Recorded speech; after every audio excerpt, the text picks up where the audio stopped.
Hi, we are the tech team from Henry Titchley Primary School. We are a group of children from mainly Year 6 who have been working on a scratch coding competition. We have been working through lunch hours and given up spare time to create a game made from scratch coding. The aim of the game is to promote a healthy lifestyle. So this is the credit screen of all the people who made the game. You will need to click the green flag to return to the main screen. And this is the instruction screen. Okay, so this is decisions 1.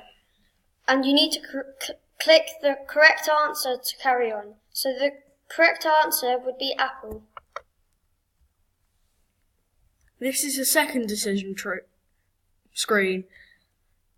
For this to get onto the next stage, click sports.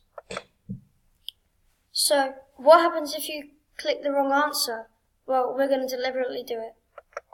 It will take you to a reset screen and you have to restart to play again. Thanks for watching. We hope you liked the game.